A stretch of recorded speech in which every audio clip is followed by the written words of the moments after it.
Estamos de volta com o nosso programa Comunhão e Vida.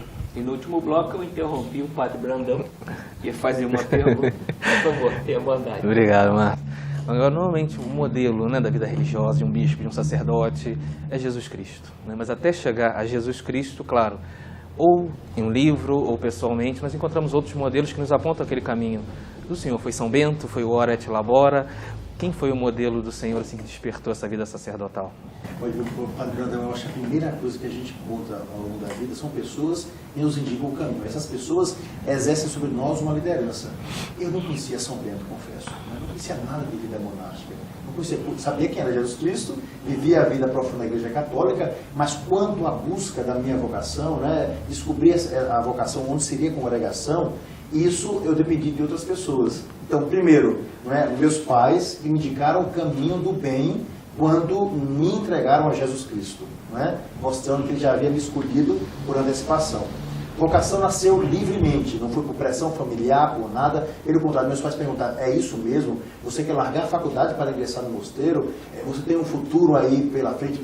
É isso? Não, é isso que eu quero, porque ou eu vou ser um religioso ou eu não vou ser nada. Eu vou me anular ao longo da minha vida. Então, minha família me deixou muito livre, mas me levou até Jesus Cristo. Então, a primeira coisa foi essa. Ao longo do caminho, o exemplo de 2 sacerdotes, aliás, 3 sacerdotes.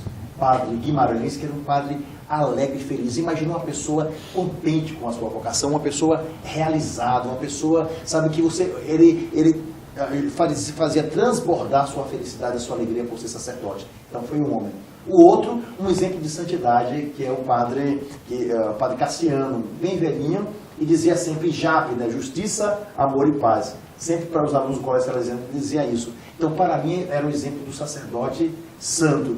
E o outro, o padre, cujo eu não sei se agora eu me lembro dele, mas me perdoar sempre de assistir o programa, mas esse sacerdote era o exemplo do pregador e do homem feliz com o altar. Né? Todos eram verdadeiros sacerdotes, né? Mas esse me lembra, Padre Almeida. Então, Padre Almeida era uma pessoa que tinha satisfação por celebrar uma Eucaristia, tinha satisfação de acolher as pessoas. Então, foram líderes que me mostraram que valia a pena ser sacerdote. Finalmente, uma religiosa que me indicou o caminho da vida monástica, irmã Ana Maria, né? Foi uma professora no primeiro semestre da universidade, que depois abriu as portas para mim para a vida monástica. E finalmente esse abade que me convidou e disse, olha, nós temos um exemplo de um grande líder que foi São Bento, que pode indicar para você o único caminho. E o único caminho é olhar para Jesus Cristo. Então, foi isso que eu encontrei. Então, foram pessoas que, pelo testemunho pessoal, me levaram àquele que é o essencial, que é Jesus Cristo. É como na vida, é hoje o Papa Francisco, são pessoas, né, das mais diversas culturas que nos indicam pelo seu próprio testemunho, pela sua vida, pela sua alegria, aquilo que nós precisamos fazer para encontrar o que é essencial na nossa existência. O senhor, quando o senhor fala que é sempre uma pessoa muito espontânea, muito alegre, brincalhão e tal, quando o senhor entrou no mosteiro, sentiu um impacto de mudança de vida? Sim, eu era um garoto que estava na transição dos 17 para os 18 anos de idade, né? Então eu estava ali em plena adolescência ou pós-adolescência, não sei bem, né? Teríamos que localizar isso através de um psicólogo, mas estava ali. Naturalmente, como até hoje, se eu falo alto hoje, eu falava muito mais, o abade fala embaixo, né? Isso não é aqui do seu lado, não precisa gritar não, os corredores todos vão ouvir aquilo que você está falando. Então, algumas coisas, né? Sempre andei muito rápido, sempre corri de um lado para o outro, sempre tive muita energia. Ele, calma, o mundo não vai terminar amanhã, então vamos devagarzinho aí, né? Então, essas coisas do comportamento juvenil foram trabalhadas ao longo dos anos. E, naturalmente, aquilo que é falha humana, que o formador do mosteiro, ele vai percebendo para poder indicar você o melhor caminho. Conservando aquilo que há de bom, educando você para a vida, abrindo a sua mente através dos estudos, né, faculdade, etc. E, principalmente, fazendo com que, com tranquilidade, você encontre aquele que é o Senhor. Né? Os profetas nos dizem que Deus não está no turbilhão, Deus está na brisa mansa que passa. Então, a vida monástica, exatamente, para mim, foi isso, encontrar Deus que me falava através dessa brisa mansa. Agora, conseguir compreender isso, você tem 17 anos, o negócio é meio confuso, né? Mas a gente chega lá, é o caminho sempre, né? E qual é a rotina da vida monástica? Como que um monge vive hoje? O senhor falava dos monges de hoje, né? Dos monges que vivem nesse tempo contemporâneo, são filhos do seu tempo. Sim, Como que o carisma de São Bento tem sido vivido agora, nos nossos dias, e como o senhor se colocou dentro dessa rotina, no processo formativo também, se pudesse falar? Perfeito, de duas partes. Nós temos um horário muito, digamos, fechado, rigoroso em que nós vivemos. Então acordamos às 5, arrumamos nossa cela, chamamos cela o quarto, né? Arrumamos nossa cela, depois vamos para a oração, fazemos a oração da liturgia das horas, no primeiro momento vigílias, depois um intervalo, depois começamos laudos com a missa. Nesse intervalo, 1 hora de leitura da Palavra de Deus, da Bíblia, lemos a Sagrada Escritura durante 1 hora individualmente e meditamos. Depois disso, nós vamos para a Eucaristia. Depois da Eucaristia, café e trabalho. Então, ali depois entre 7h30 e 8 horas, então tem trabalho até o meio-dia. Então, trabalho na faculdade, trabalho no campo, na enxada, trabalho traduzindo, trabalho preparando CDs, trabalho restaurando livros, trabalhos ligados ao Colégio São Bento. Então, temos uma vida muito intensa. Alguns têm que sair só para fazer um trabalho fora, do tipo celebrar em um convento ou então numa universidade.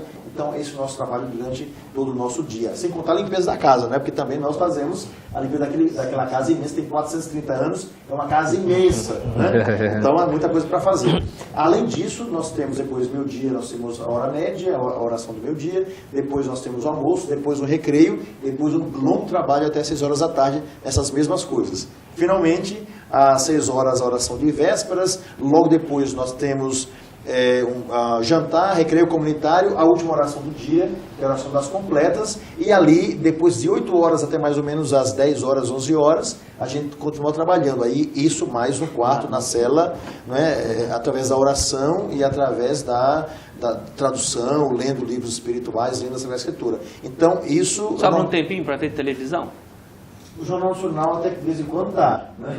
Nós temos muita informação através da internet, né? De jornais que vêm pela internet, como também muita informação através das revistas que o Mosteiro assina.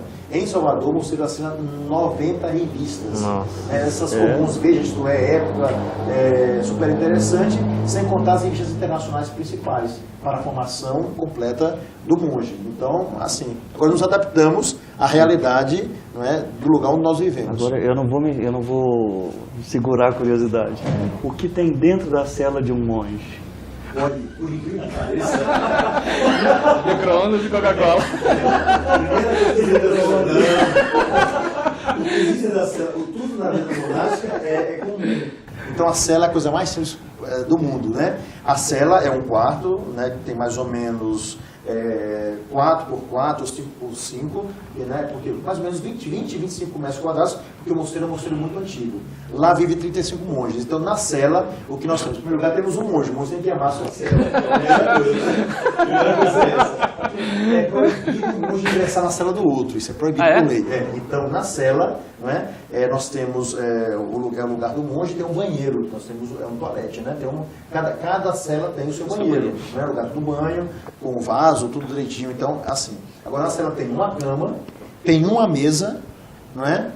Um criado mudo e mais nada. E os livros que você vai estudar, tudo mais. É isso que tem. No máximo você pode ter um ventilador, porque Salvador é uma cidade quente, e no máximo você tem, além do ventilador, você tem o quê? Uma garrafa térmica com copo, assim, porque nós não podemos fazer refeição dentro da cela. Então tudo tem que ser no refeitório. E até o criado é mudo. Até o criado é mudo, Então, é isso que nós temos. É uma forma de viver muito simples. Agora, dentro do mosteiro, né, no refeitório, nós temos ali tudo que é preciso para uma vida digna. Né? E uma biblioteca só fazer com 300 mil livros. Dá para ler durante toda a vida. Essa recreação que o senhor falou, o que é isso? É uma conversa? Após as refeições, a comunidade é uma família. Então, todos nós nos reunimos, 35 monges, não é? Ficamos assim e começamos a conversar sobre temas atuais, sobre aquilo que eu li, aquilo que eu traduzi, como foi minha experiência de trabalho. Então ficam os grupinhos ali falando, um diz uma piada, um é mais engraçado, o outro mexe com o outro, compreende? Os mais velhos estão totalmente unidos aos mais novos. É realmente uma vida de família, não é? De vez em quando alguém diz uma bobagem, o babado não gosta, faz uma correção, não é? Então ela diz ali, não sei ninguém pode reclamar por exemplo, de comida. Né? Ah, não gostei da comida está com muito sal, a comida é assim, né? Uma vez um monge que tinha cerca de 70 anos no mosteiro, já era bem idoso, disse, essa comida do mosteiro está muito horrível, não estou aguentando mais comer essa comida. Aí o abade se voltou na frente de todo mundo, porque no mosteiro todo mundo aberto, e disse, meu irmão, se você não está contente com a comida do mosteiro, olha, a porta de saída é aquela dali, vá comer na casa da sua mãe. Só que a mãe do monge, nós tem uns 50 anos, vá comer na casa da sua mãe. Porque no mosteiro é assim, ela falou na mesma hora. No mosteiro não temos que ficar preso a essas bobagenzinhas, porque a grandiosidade do projeto é muito maior. Agora, Dom Gregório, como foi essa passagem, né? Um jovem muito ativo, que entra para o mosteiro e vê que também no mosteiro tem uma vida muito ativa, né, junto com a contemplação, mas como é realmente a formação? Porque no mosteiro não tem só sacerdotes, né? Também tem os monges. Como que funciona, né? O monge, o sacerdote, como que o senhor encontrou o caminho? Foi no processo de formação? Como é a formação realmente de um monge? Mas, Brandão, veja só, no mosteiro a formação, ela começa desde o primeiro momento que você ingressa. Ninguém ingressa no mosteiro para ser padre, isso é bem interessante. Nós ingressamos para ser monges, isso é a coisa mais importante de um mosteiro. Então todos têm a mesma formação. Aí você tem um ano de postulantado, que é aquele início já usa hábito, etc. Um ano de postulantado, 2 anos de noviciado. Então essa é a segunda, né, isso é uma coisa muito importante. Depois de 2 anos de noviciado, que você tem aquela formação inicial para que você entenda a Sagrada Escritura, entenda o catecismo da igreja, entenda o que é liturgia. Então uma formação específica dentro do mosteiro, principalmente fazer com que você entenda o que é ser monge. Durante essas etapas, você pode sair livremente a hora que você quiser, postulantado, noviciado. E temos mais 3 anos de uma formação, quando começa a formação acadêmica. Então, você durante 6 anos, você pensa, será que eu quero ser monge ou não? Depois de 6 anos, você faz a profissão perpétua. Então, essa é a formação. Na formação acadêmica, então, você tem 3 anos de filosofia e mais 4 de teologia, que é a formação inicial. Então, você já completa entre 10 anos de formação. Depois de 10, 11 anos, tem que dizer, eu vou ficar aqui, eu vou embora. Então, você é livre durante todo esse período para poder tomar uma decisão se vai querer permanecer no mosteiro ou não. Então, essa é a formação. Depois da formação teológica, geralmente, aqueles que desejam, se a comunidade aceitar, esse é aprovado para a vida monástica. Esse é ordenado padre, embora já seja monge. Agora, no mosteiro ninguém se distingue por ser padre. Todos são monges. Quando eu vou ao meu mosteiro, não é? A primeira coisa que eu faço é tirar o anel, eu tiro a cruz, porque no meu mosteiro eu sou monge. Eu beijo a mão do meu abade. Então é assim que no mosteiro... Que não é bispo, né? Que não é bispo, mas ele é o pai do mosteiro. Então é como eu peço a bênção à minha mãe e ao meu pai. Mesmo sendo bispo, eles são os meus pais, lá em Aracaju. Então, no mosteiro também acontece a mesma coisa.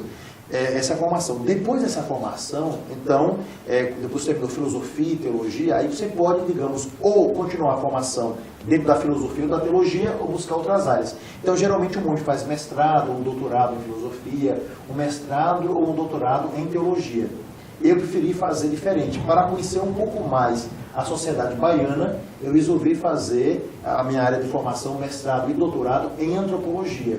E fiz uma universidade holandesa, mesmo morando lá, e fazia através da transição, indo e voltando, como eles lá aceitam. Fiz as minhas teses assim. Então, essa é a formação. E, principalmente, a formação contínua, que é para ser um bom cristão e para ser um bom monge. Isso é diariamente, durante toda a vida que você está no mosteiro. Se especializando, vivendo profundamente a palavra de Deus e os sacramentos. Vivendo profundamente a vida da igreja. É isso que nós temos dentro do mosteiro. O senhor chegou a exercer algum cargo de liderança? Não sei se pode chamar assim, por exemplo, prior no mosteiro. E como é que descobriram o senhor lá no mosteiro para lhe oferecer essa posição, esse cargo de bispo, vamos dizer assim, essa função de bispo? Mas você vai me responder isso no próximo bloco? Está na hora do intervalo, a gente vai dar uma paradinha. É isso aí. Nós vamos dar uma paradinha, mas voltamos já, não saia daí, fique com a gente.